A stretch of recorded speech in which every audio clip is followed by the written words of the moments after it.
តើអ្វីទៅជាការប្រែប្រួលអាកាសធាតុដែលគេហៅវាថា climate change ការប្រែប្រួលអាកាសធាតុគឺជារឿងសំខាន់ដែលយើងត្រូវគិតគូរដែលវាពាក់ព័ន្ធទៅនឹងភពផែនដីរបស់យើង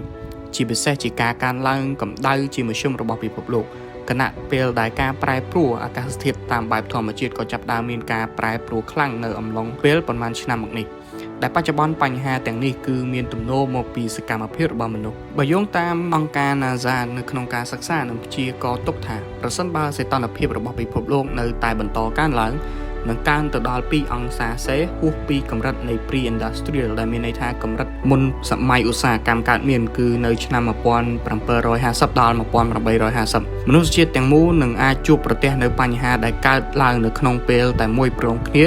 នៃការប្រែប្រួលអាកាសធាតុនេះឯងដែលយើងគិតថានៅក្នុងចំនួនសីតុណ្ហភាពដែលកើនឡើងត្រឹមតែ2អង្សាសេនេះវាជាចំនួនមួយដែលតិចចំពោះចំនួន2អង្សាសេនេះកើតឡើងនឹងអាចជះឥទ្ធិពលខ្លាំងទៅដល់មនុស្សជាតិទាំងមូលនឹងអាចជួបប្រទះនៅបញ្ហាជាច្រើនចំពោះបញ្ហាការប្រែប្រួលអាកាសធាតុនេះយើងគួរដឹងថាតើការប្រែប្រួលអាកាសធាតុបែបនេះបណ្ដាលមកពីកត្តាអ្វីខ្លះ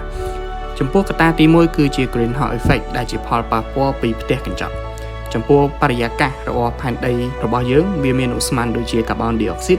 មេតាន នីត្រាតអុកស៊ីតនិងចំហាយទឹកដែលទប់កម្ដៅពីព្រះអាទិត្យឥទ្ធិពលតែផ្ទះកញ្ចក់នេះធ្វើឲ្យភពផែនដីរបស់យើងមានកម្ដៅគ្រប់គ្រាន់ទៅហើយសម្រាប់ទ្រទ្រង់ជីវិតនៅលើផែនដីទោះជាយ៉ាងណាក៏ដោយសកម្មភាពមួយចំនួនរបស់មនុស្សកាន់តែធ្វើឲ្យមានផលប៉ះពាល់កាន់តែរីកធំឡើងចំណុចបន្ទាប់ទៀតគឺជាសកម្មភាពរបស់មនុស្សនិងការបំភាយឧស្ម័នផ្ទះកញ្ចក់ការដុតឥន្ធនៈ fossil ដូចជាធ្យូងថ្ម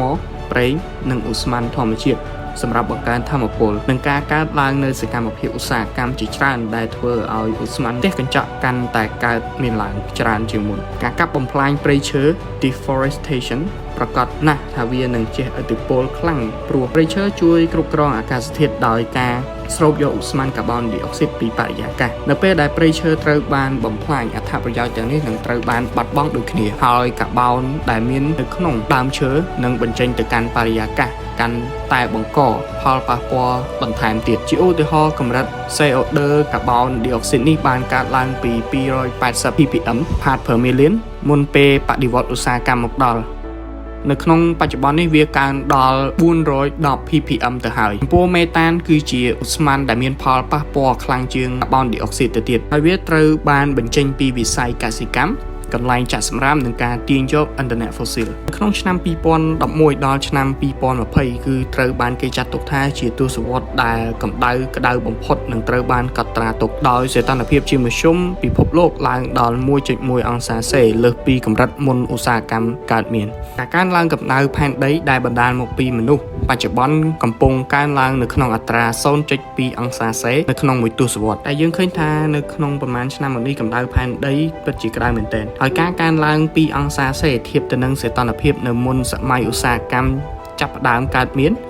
ហើយវាត្រូវបានផ្សារភ្ជាប់ជាមួយនឹងផលប៉ះពាល់អវិជ្ជមានយ៉ាងធ្ងន់ធ្ងរទៅលើបរិស្ថានធម្មជាតិសុខភាពនិងសុខុមាលភាពរួមទាំងហានិភ័យខ្ពស់ជាងមុនតែការផ្លាស់ប្ដូរនេះនឹងបង្កគ្រោះថ្នាក់ឬអាចកើតមានហានិភ័យនៅក្នុងបរិស្ថានពិភពលោករបស់យើងតែហេតុនេះហើយទើបសមាគមអន្តរជាតិបានទទួលស្គាល់ពីតម្រូវការរក្សាកម្ដៅឲ្យល្អនៅក្រោមកម្រិត2អង្សាសេនិងបន្តខិតខំប្រឹងប្រែងដើម្បីកំណត់ឲ្យវានៅត្រឹម 1.5 អង្សាសេ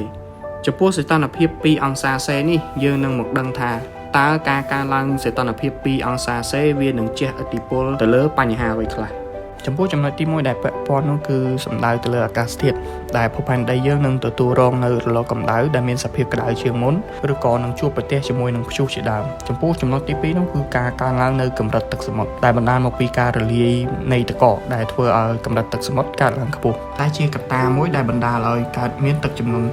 ចំពោះចំណុចទី3គឺតាក់ទងជាមួយនឹងសុខភាពរបស់មនុស្សដែលបណ្ដាលមកពីកត្តាគុណភាពនៃខ្យល់និងការទទួលរងនៅរលកកម្ដៅនិងការប្រែប្រួលអាកាសធាតុខ្លាំងដែលធ្វើឲ្យប៉ះពាល់ទៅដល់សុខភាពរបស់មនុស្សចំពោះចំណុចទី4នោះគឺតាក់ទងជាមួយនឹងបញ្ហាសេដ្ឋកិច្ចចំណុចទី5នោះគឺពាក់ព័ន្ធទៅនឹងការបាត់បង់នៅប្រភេទសត្វល្អិតចំនួន 18%